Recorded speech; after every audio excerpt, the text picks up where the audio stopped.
Again, my name is Jessica Crow. I am the founder of Apogee. And for those of you that are not familiar with Apogee, we are a change management training, coaching, and consulting firm. And today's workshop, as it says on the slides, is all about change management best practices for technology implementation. So if you're someone who has any sort of role in rolling out IT systems, tools, processes, then you're in the right place. And for a little bit of background on me and my experience with IT implementations, prior to starting Apogee, I led clinical strategy and innovation for a global healthcare company. And in that role, we utilized IT as an enabler for our clinical teammates to provide patient care. And I got to see how IT was used from the perspective of several different roles. So when I first started in the organization, I was brought on as a change manager to handle the deployment of an enterprise software system. I have experience with IT from the perspective of the PMO. I was a business relationship management director where I oversaw portfolios of IT projects and programs and got to work directly with project management teammates, as well as those more on the technical side, architecture, development, design, QA. I have experience in operations, so I got to feel what it was like, see what it was like being an end user of the technology that the organization was rolling out to people who were in the clinics where we worked. And then I also got some experience on the strategy and program side. So taking a look at the programs, the data, how we use that information to inform the initiatives that we were creating, the tech-enabled initiatives, and use those insights to deliver programs, projects, products to our clinical teammates so they could improve patient care and really spend more time with patients versus spending more time in the technology. So in every single role that I was in, I utilized my change management skills, which is why I'm here today as the head of Apogee, training folks like yourself on how to do change management for not only tech implementations for a variety of different changes, but again, for the purpose of today's workshop, we are focused on tech. Now, recognizing that many of you might be coming from different backgrounds and perspectives with change management, if you don't mind, can you let me know in the comments kind of what your current role is or your responsibilities or just even your experience with change management?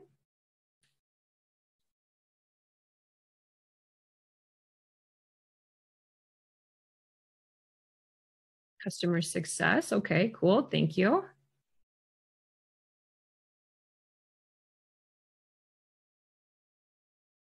Yeah, great. System implementation, customer success. Okay, good.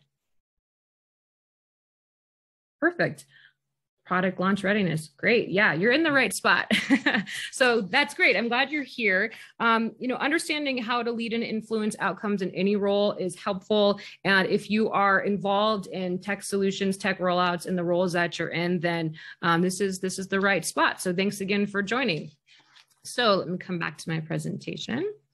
All right. And again, assuming that we're all coming from a different background and experience with change management, I want to level set on how I think about change management. So it's a set of standards that really guide how we empower, engage, and support people through the transitions. It combines research and structure and processes, and it's all meant to change how people think, feel, and behave. In the context of technology implementations, change management often represents a work stream or a team or an individual that is focused on preparing end users to accept, adopt, and sustain the changes that are resulting from the system, the tool, or the process. So that's sort of the foundation for our thinking today. And then out of this workshop, I want you to walk away with not maybe a baseline understanding, or for some of you, it's refreshing your memory on change management best practices for technology rollouts. We're also going to talk through ways that you can engage your end users as co-creators as you design your change strategies and plans. And we're going to discuss the role of the change leader in the context of shaping demand for future innovation and how to engage the other roles and teams that are also focused on understanding and addressing end user needs. And if you have questions or anything comes up where you want to stop me and engage in part of the conversation, Everyone is muted, so if you can raise your hand or you can unmute yourself, and would love to hear from you throughout the presentation. So let's just take a step back and take a look at what's happened over the past 18 months thanks to the pandemic. So we have seen rapid transformation, rapid digital transformation that's been happening across industries and organizations. So, and you probably are experiencing this yourself, the use of digital collaboration tools, communication tools has absolutely skyrocketed. And the new market reality has really forced companies to permanently change their business models. And it's also changed end user perceptions and needs and expectations around how they utilize technology in the workplace. And the big decision point for many organizations right now is the future of the workplace. How do leaders build an environment where they are meeting both customer and end user needs? So this whole BYOE, bring your own environment, this work from anywhere idea, that is top of mind for many employers as they're sort of navigating what to do now after the experience we had in 2020, and that's continuing on in 2021. So this brings us to where we're at now, which is our current situation. Business and technology strategies are pretty much integrated at this point. Tech is how we move forward with our business initiatives. It enables so much of what we do as organizations. That being said, it's still people, not technology, that drive the innovation. So IT leaders know that adding tech changes is not going to automatically result in people adopting the solution. They not only need to want and need the solution, but they also need to understand how to use it. And a really good example of people driving the innovation versus tech is telemedicine. So I'll give a quick just background on this solution. Because of my background in healthcare IT, prior to the pandemic, this technology was around, it was usable, and the adoption was very slow and very low for a lot of different reasons. But fast forward to the middle of 2020, and suddenly telemedicine, video visits, the use has absolutely skyrocketed for obvious reasons, right? People are no longer able to go in to see their providers. We still need patients still need to get clinical care. And so it was this solution that existed, but because of the necessity of providers needing to meet the needs of their customers being patients and the needs of the providers needing to treat patients safely, suddenly the stars aligned, so to speak. And then that technology became sort of commonplace today in how we think about healthcare. But even so, with all of the innovation, companies are focused on AI and other tools to empower and equip their employees. Not a lot of the executives believe that companies are ready for all the changes that are taking place. And this is where change management plays a really big role in the overall success of technology and employees and meeting customer needs. So change leaders really can help bridge the gaps between the skill set of workers today with the skill set that's going to be needed in the future as they start to use and embrace the solutions that are being rolled out across the organization. And change leaders understand that, with the right knowledge and tools and support, then end users can accept and adopt and sustain the changes and the behaviors that are needed from whatever the process, system, or new structure might be. So again, providing some context here, giving you an opportunity to frame how you think about change management in kind of the work that you're doing. We refer to our change methodology, it's called our 3Ps change framework. So we're setting the stage here, and then we'll get into some of the best practices just so you know where we're going. Our 3Ps change framework gives change leaders sort of a guide on how to think about the impact of change on end users. So it's this emotional process that people go through and really what they need to move out of that initial, often fear-based response to one of curiosity and excitement. So that's what the principles of change management cover. It talks about how we've got resistance and resilience and how change is an event and a process, and how empowered people, they power change, they power transformation. And understanding those principles is really important to developing empathy and understanding, which are necessary for developing an effective change strategy and plans. And that's the practice component of our 3 3 Ps change framework. And then obviously we want to be able to explain how we're doing, say what's working and what's not, and that's where performance comes in. So how do you measure and evaluate the end user experience with the rollout, as well as did the solution deliver the benefits as promised? So I'm going to take a quick poke to see if anybody has questions or anybody else has wanted to join. Nope, we're good. Okay. So for the purpose of today's workshop, we're going to focus on the practice. And we refer to the practice as being both an art and a science, and that's how you get success. And it's really the practical aspects of change management. It's what you actually do. So it's how you move beyond that theory and put that into action. So the next couple of slides will orient you really quickly to our methodology and provide the necessary context for the best practices that we'll discover. So we have something called ART. It's our model for individual change. It describes the goals and outcomes, and it's why we as change leaders do what we do. So our whole goal is to make sure that end users are aware, ready, and trained. Super simple, straightforward acronym that describes really kind of the purpose of change management, developing our change strategy and plans. So it asks questions. When we think about ART, we're thinking, do end users understand what's changing? Do they understand the impacts on their role and the reasons for the change? Are they willing and motivated to change? Do they feel valued and supported by their leaders? Are they in the right mindset to change? Do they receive training? That's pretty straightforward. Do they have the knowledge and skills to perform in the new environment, to sustain the behaviors that are required? So ART's really an effective guide for the activities that change leaders can use to support impacted stakeholders through the transition from how they work today to how we need them to work in the future. And then the science of organizational change, this describes the people, the process, and tools. So the people who are leading or participating in the implementation of the change. So you could be on the project team as a customer success manager or someone who is managing launch readiness, part of the change team. The process itself, this guides you through the step-by-step how to ensure change initiative success from the point of ideation or initiation through project close.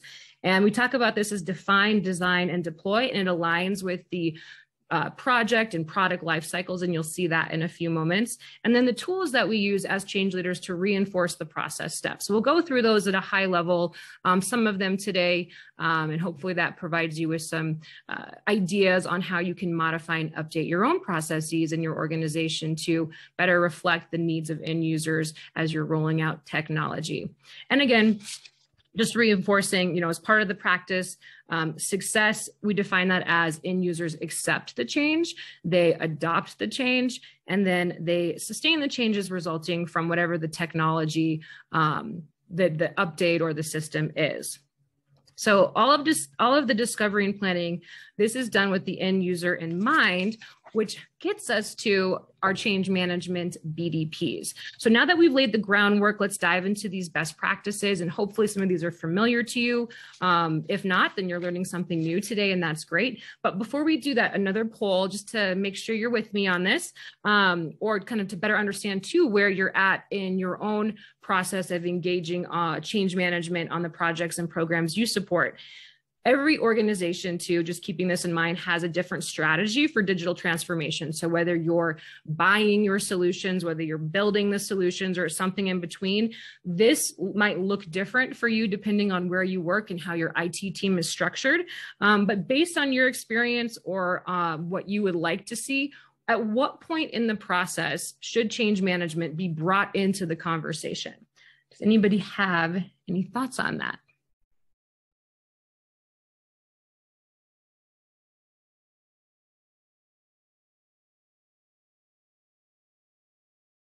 At the beginning. Yep, Jen, you and I are on the same page.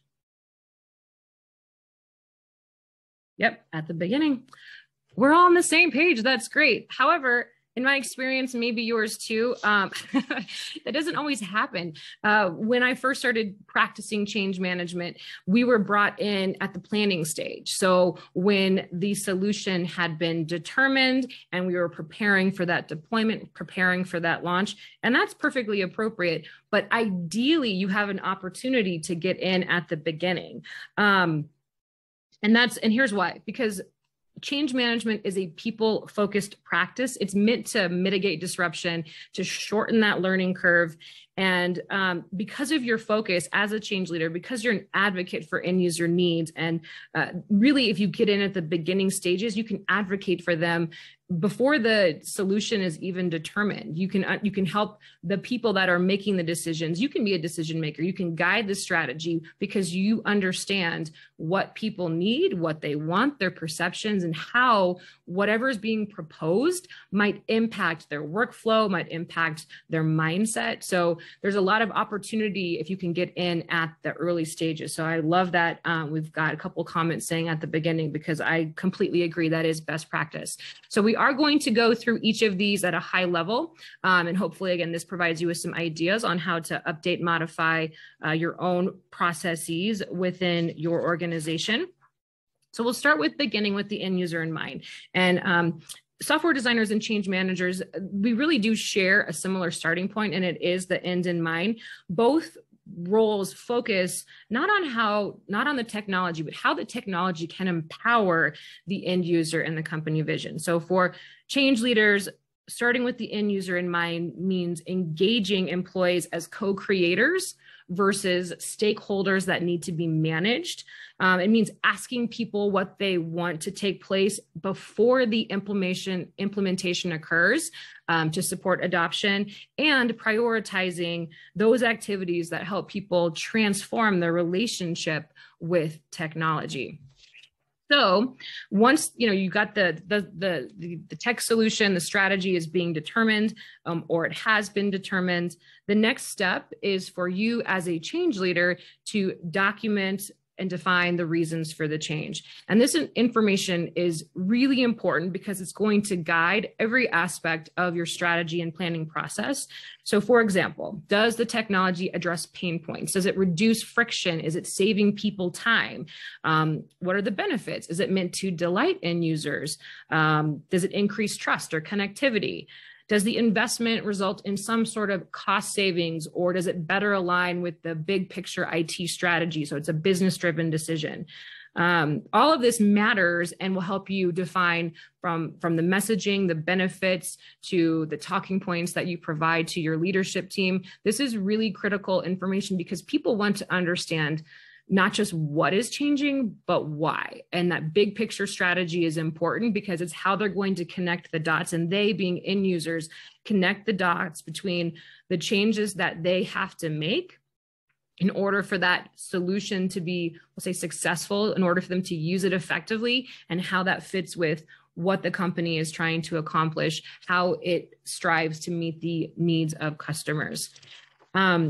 Understanding the reasons for the change is step one. Understanding the impacts is really step two. So as a change leader, your job is to think of all the up and downstream impacts that your project, your product is going to have on the business, the organization, and the people that work there. So for example, does the initiative have any sort of financial or risk or compliance concerns that you need to be aware of? What about the culture and values, the readiness of the people that work within the organization? What's their past experience with change? How will this change impact the work that other teams are doing? Who will be required to adopt the changes resulting from the project? These are just a few examples of some of the key questions that you can think through when you're planning for organizational change. And this is a very basic, simple tool. There's a lot of different ways to approach this, but my recommendation for anyone who is getting involved from the point of initiation to whether they're in planning or even, they're being pulled in to remediate maybe things that aren't going quite so well. This should be a step in your process where you think through all of the different people, groups that are going to be impacted, potentially impacted by what is taking place, and then spending that time and understanding how do they do things today? And what is the expectation? How will they need to do things in the future? It means understanding their current pain points. It also includes what are their perceptions around the use of technology in the workplace. And your first pass at this can be subjective. So you can approach it with the information that you already possess. And then you'll want to refine it and update it as you go, because you'll use this information to build the case for change management and the resources that you might need to help you support the implementation. And it'll also serve as a foundation too for the training that will need to be developed if that is something that is a part of the tech change process. So when it comes to collecting information, once you've done that first pass at the stakeholder assessment, your next step as a change leader is to take the initiative, be proactive, and go and have conversations with end users. So this can be done one-on-one interviews. You can hold focus groups. You want to identify a handful of people that you're asking to do something different and get their perspective, get their feedback, and pressure test what you put into that stakeholder impact assessment, and make sure that the information is more accurate versus less. You can also use project artifacts. So you can take a look at the charter. If you have access to systems or business requirements documents, those are a great source of information for documenting that as is to be process. And all of this information will set you up for success when you're designing your change strategy and plans. So I'll pause really quickly. Any questions from anyone on the phone?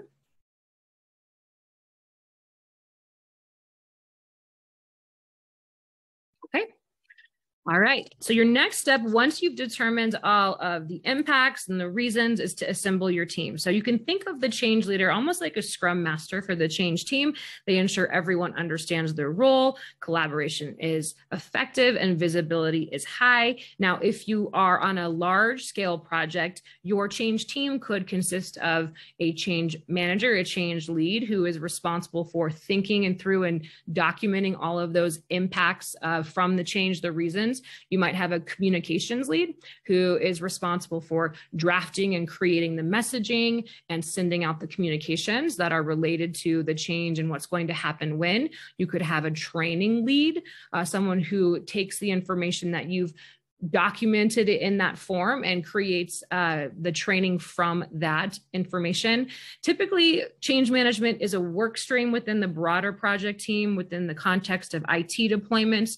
So you'll have a project manager, project analyst. You might have other work streams related to deployment and QA, possibly software design and development if you're an organization that does any sort of build within the build of the solutions. And then we have special roles. Now, these can be subject matter experts, they can be special counsel, and then you've got sponsors. And for any type of change program, you really need two types of sponsorship. So one is the executive sponsor. Now, this is maybe your boss, but not likely your boss, and ideally not someone within IT unless the impacted stakeholders are within IT. This role should be someone who represents the end users who are being asked to do something differently in their job, their workflow, their process. So if you're rolling something out to frontline teammates, you'd want a senior leader that oversees that organization to help sponsor this change. And the reason for that is because when it comes to change, people want to hear from their boss. They want to hear from their leadership team.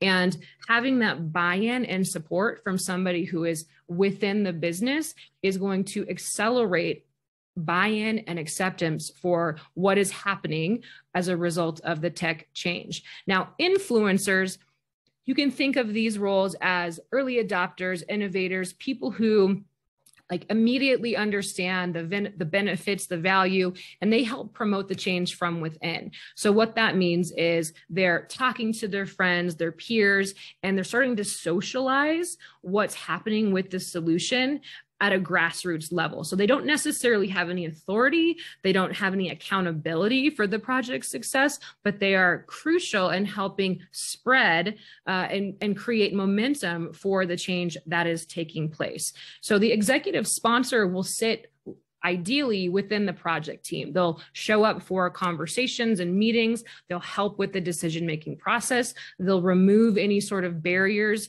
that may crop up. And what I mean by barriers, it could be questions from other leaders who don't understand what's happening, or they aren't in agreement. So they'll play a key role in supporting the project team, the change team, in moving forward with scaling the solution.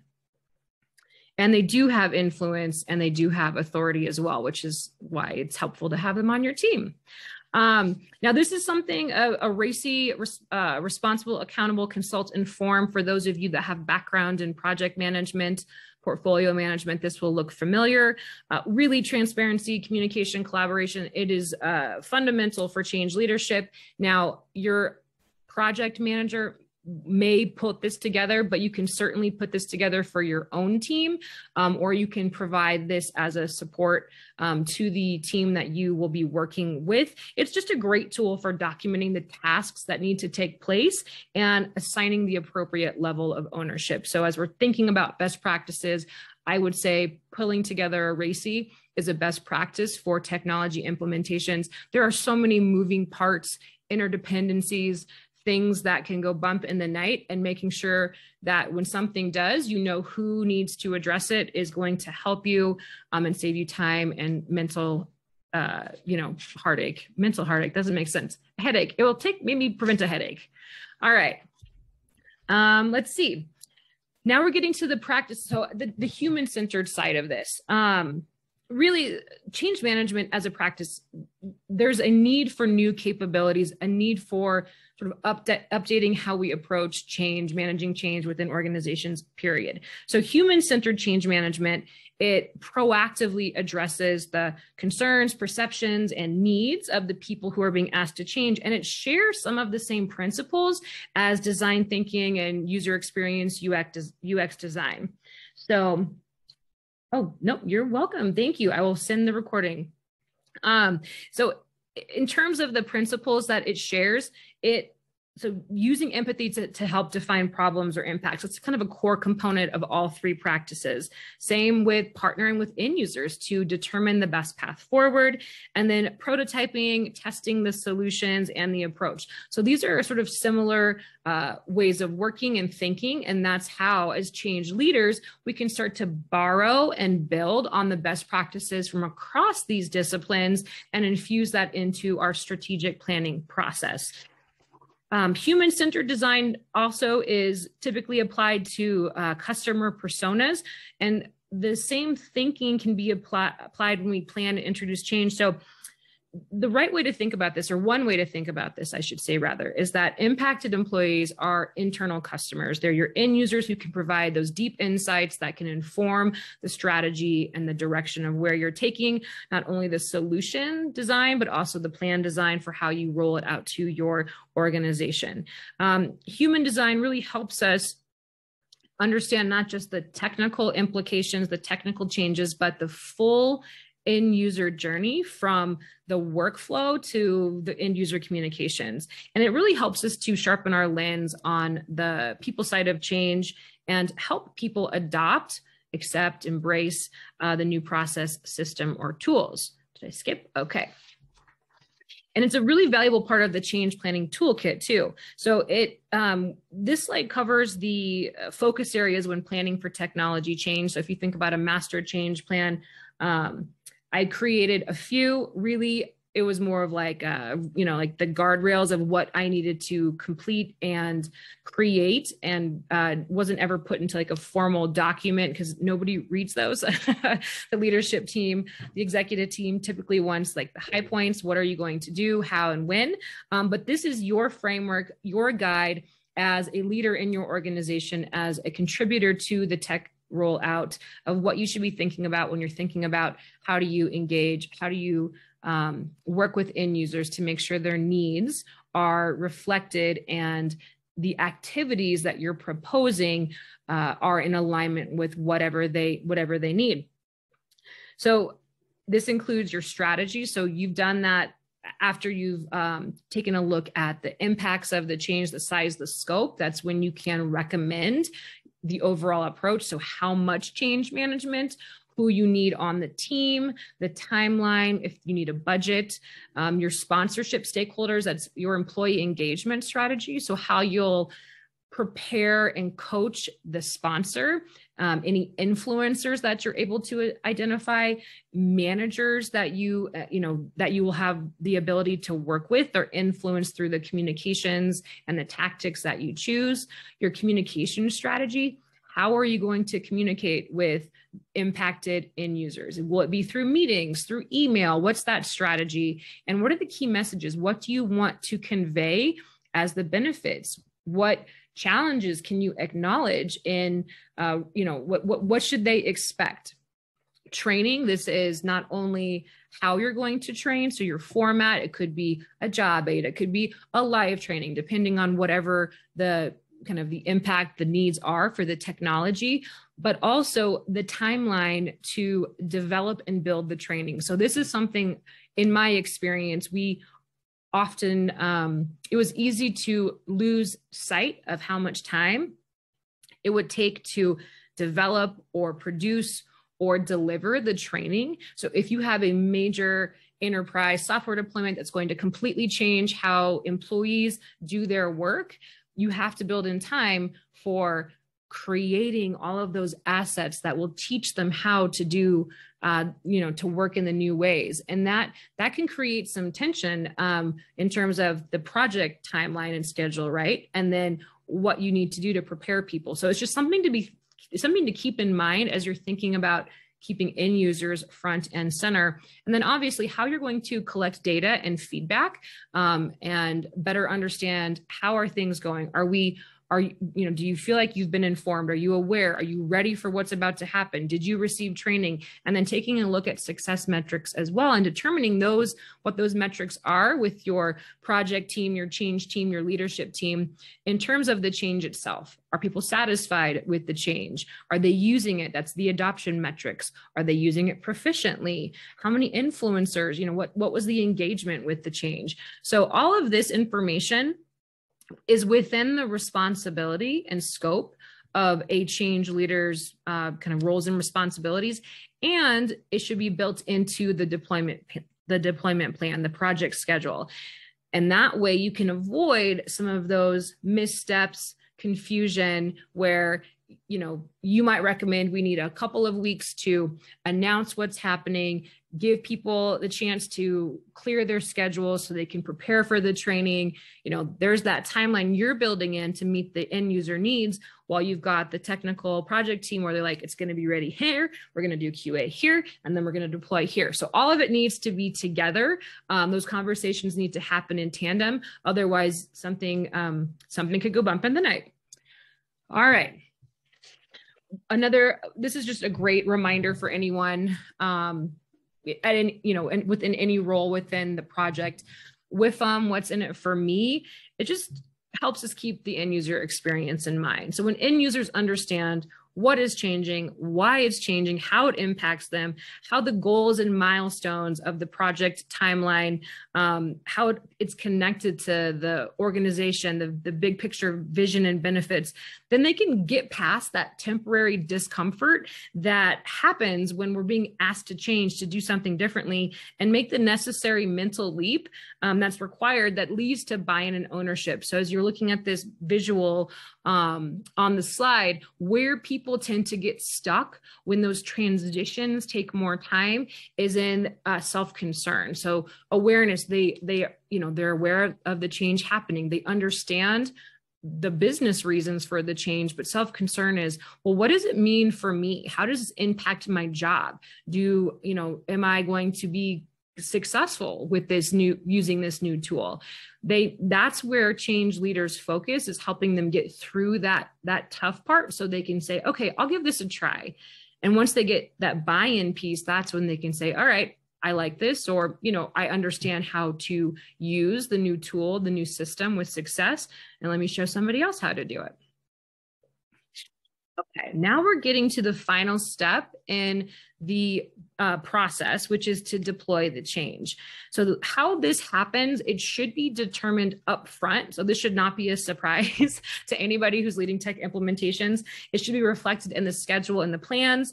There's two examples here. You've got a phased rollout, you've got or big bang. I mean, there's different ways to refer to this. This is just kind of how I think about it. Now that phased rollout, that can happen because of interdependencies. It could be due to tech limitations, geography. It could, for a lot of different reasons. It's a great strategy for rolling out technology. There's also the strategy of turning on the system, making the update, and it's live. And there's a lot of reasons for doing it that way too. The important thing is to align with your leadership, your project team, on how you're going to do that. So there's, so you can build that into how you're going to manage the change. Now, ideally, even if you do big bang and let everybody have it at the same time, is to include a test cycle, in the rollout. And so we refer to this as starting small and scaling smart.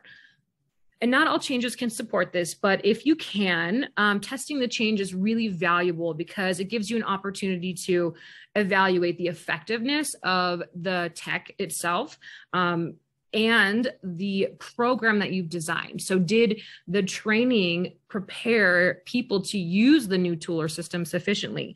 Did they have enough time to plan for the training, or did they have enough time to practice using the tool before they were being asked to use it in real life? It'll help you avoid costly mistakes that do overwork. Let's say there's bugs in the system that if you just launch it to everybody could have a major impact on business operations. So you can confirm what works and what doesn't, and then also find ways to improve. And so this is where you get a lot of feedback from people once they can get their hands on it. The prototype is the concept, and then you've got this ability to test it and see something more tangible. You'll get recommendations on ways to improve, and we'll call those enhancements, or you'll find those bugs, those issues, something that doesn't work as intended or designed, and that's a fix. And that all becomes part of, potentially your strategy for the future of shaping that demand for innovation and improvements down the line. Okay, so when it comes to what you should test and evaluate, if you can do one test cycle, that's fantastic. If you can build in a couple of pilots, it's even better. Again, it depends on the type of technology change that you're rolling out. So just, keep that in mind. There's no one right way to do this, but ideally you have that test phase at any level with any number of individuals and end users. So if you're able to do an initial pilot, you can test, again, is this the solution work? Did the program work? And then you can make all of those fixes. Your second phase pilot, pilot B, your beta, is where you test, did the fixes that you put in place work? Did the updates and improvements to your change deliverables, the communications and training, the way that you were working with the teams, the leaders, is it more effective than that initial, that initial pilot? Then you can make any adjustments as necessary at that point. And then that's when you move forward with scaling the change, whether it's flipping the switch for everyone or rolling out the solution. Now, it's important to keep in mind, this can take time. And depending on the type of change, you need to build in anywhere from a week to several months to a year. It just depends on the type of solution. I think the pandemic taught us or showed us how quickly we can move forward with tech innovation.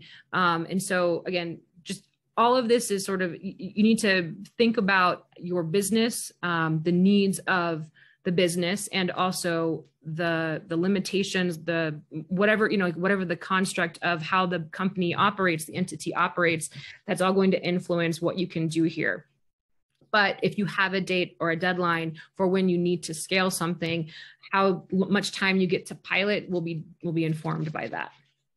Oh, thank you, Nicole. I appreciate you letting me know. We have a guest in the lobby. Sure, I got her. Thank you. Okay. Thank you. All right, welcome. We are working our way through the deployment phase. So for those of you that just joined, you'll be able to watch the first part in the recording. Okay, so now, again, coming back to that human-centered end user driven approach to leading and managing change. Sustained momentum, maintaining the momentum is really the best way to sustain the changes that you're asking people to make. So when you put people at the center of your strategies, your decisions, and your processes, you're in this great position to engage with the human beings that you're asking to change on a different level. And when you pilot, you also get an opportunity to find those super users, find those influencers who can help you once you get to that point of rolling things out more broadly. So if you have, again, early adopter, someone who just gets it, or maybe they struggled with the change, but then they had this breakthrough moment, work with them, build them up, and have them become a part of your team because you want to share their story with other people that in the organization. They are social proof. And sometimes we need that. We need to see how other people are experiencing it. We need those stories of success. And that's why it's so important to share those results, to share those improvements that are being made, the time savings, or the ability to do their job better. And not every tech change is going to delight and inspire people, but we can all align with what are we doing? How does it support what we do as a company? So really important to celebrate success and share results. And that's really how you turn a tech implementation from this transactional experience into something, it's a more powerful experience that can start to influence and shape the culture of the organization. So let's take a look now, getting into that measurement piece. And we've got about 15 minutes left, so hopefully I can get through everything. I'll go quickly. Here's how you ensure the ways that you're measuring success have a human-centric focus. So we talked about ART, aware, ready, trained. These measures indicate whether the individuals that are impacted by the change are progressing through their change journeys.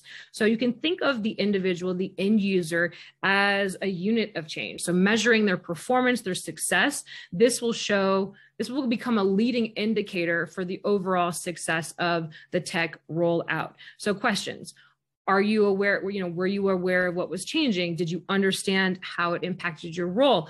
Were you supported by leadership? Did you have the right mindset? Did you get training? These little questions here, not little questions, these questions here, you can turn these into, like a Likert scale, like rate your level of agreement. And then you can provide that data to your leadership team. I'm working with the client right now who wants to share the benefits, the value for applying change management to the tech changes, to the projects and programs that they roll out.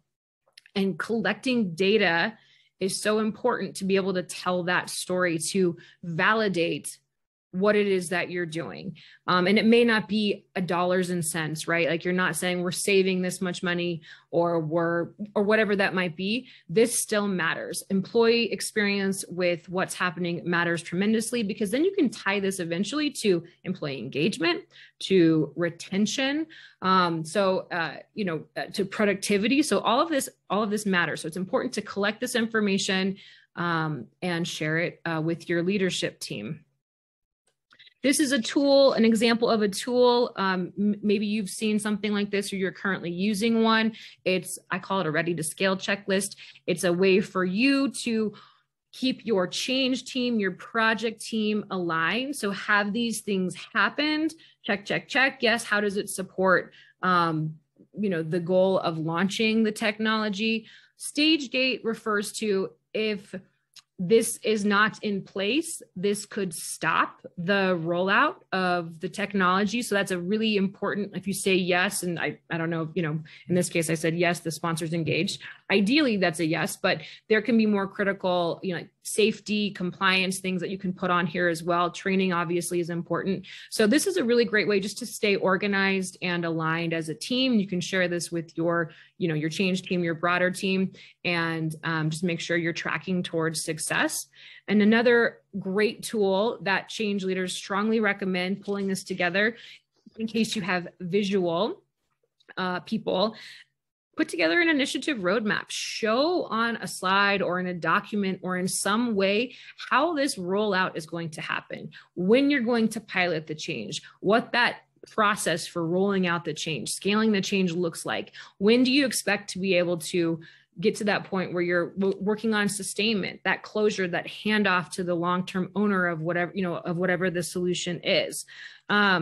It does require more coordination on your part if you're project manager, or, sometimes they like Gantt charts or whatever, but this is a great high level. Executives will look at it and be like, oh, okay, I get it. And then if you have the ability, if you're connected to the project management team, portfolio, kind of broader conversations around all the different changes that are happening in the organization at any given time, you can put those on your roadmap too. And that creates a great conversation, a great talking point around, hey, this is a huge, for example, telemedicine is huge. It's going to change how we do business, how we meet patient needs. There's all these other things that are happening here. We were thinking about starting this initiative, middle of November. Maybe we should rethink that and start it at a different time. Now, those are tough conversations to have. I'm not going to lie. There's a lot that goes into planning and deciding when projects, programs, technology changes happen, but this at least creates space for that conversation to happen. Okay, whoops, daisy. All right, so we've gone through kind of the Apogee's methodology, best practices, how to incorporate human-centered design into your change strategy and plans. And now we're getting to this idea of shaping demand for technology innovation. So you need people to map the journey. You need people to drive the execution. And you also need people to help surface and shape demand for future technology innovations. Change leaders can help fill that role. And it's because of where they sit and how they work within the team or the organization. Now, this would be, kind of change management 101. I would say this is not a big part of a change manager's role today. The opportunity is there. And so if you're thinking about how can I add value, how can I level up, how can I expand this role, how can I do more to interact and engage and really shape the strategy, our tech strategy, this is how you can do that. Because as we talked about earlier, there are so many teams within IT that care about end user needs, that the roles overlap. And maybe you've experienced this on projects that you've been on, your work, especially if you're in the change management function, you might overlap with, the product team members, like, hey, I'm seeing this. Have you seen that? Or this is what I'm the feedback that I'm getting. So there's a lot of synergy. We'll call it synergy here. But every role here obviously brings value to the table. You've got UX design, right? They have the power of visualization and possible choices. Product, they give you they frame the discussion and show what's possible. Change, it's how we prepare end users to accept, adopt, and sustain the technology solution. Support, this is a great, so the support team has so many insights that change managers and leaders. You can work super closely together. We talked a little bit before about this idea of surfacing fixes and enhancements as part of the pilot. Well, the support team, they're going to be getting a lot of that information too. People calling in saying, my tech doesn't work, my solution doesn't work. I read a study recently that said, at a minimum, 20 minutes of every employee's day is impacted negatively by a lack of technology, like working the way that they want it to. So the support team gets a lot of insight, intel into end user needs. And really learning how to effectively partner with all of these roles is the opportunity that we as change leaders have. So at each phase in the technology implementation, there's really an opportunity to uncover the needs of the organization, to uncover the needs of end users. And change leaders, because you're advocates of people, you almost have this voice of the customer, role. You're developing empathy. You're using your insights to inform your strategy. How can you work with the design team, the product team to influence the decisions, the investments that are made in future technology? How can you work with the project team to better balance and prioritize the rollout of those tech investments? And then obviously the feedback and data collection process, you're creating that backlog of enhancements and fixes. What can you cull from that to be thinking about really what people need in the future? And then you can create that roadmap for bringing all of those ideas to life and working closely. It's kind of a circular loop, right? You work closely with end users to kind of pressure test all of the feedback and insights that you are getting.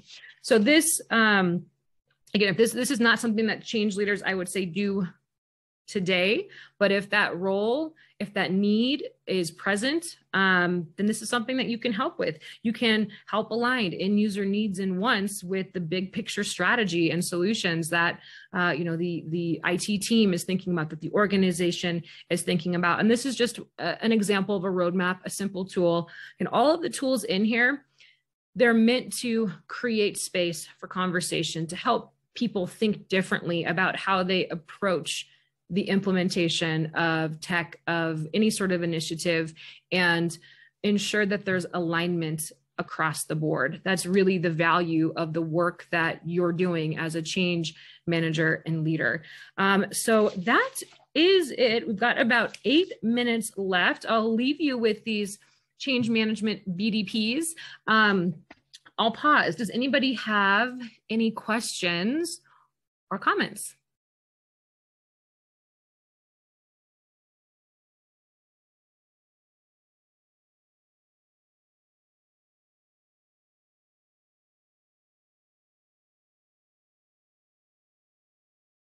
Cool. Thank you. Thank you so much for joining the presentation. So no questions or comments. Many thanks. Really appreciate you being here. If you have an interest in learning more about Apogee, about the change management training and coaching that we provide, please connect with me on LinkedIn. We may be already, but if not, please reach out. Please check out www.apogee.biz for more information, or you can email me as well, jesscrow@apogee.biz. Would love to hear from you. Yeah, thank you so much. Really appreciate you being on the call today.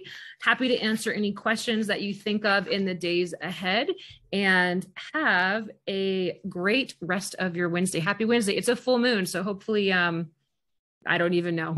I just know it's a full moon today, and it got me thinking. But have a great rest of your Wednesday. Thank you so much for joining. And yeah, I'll send out the replay to everyone as well. Thank you.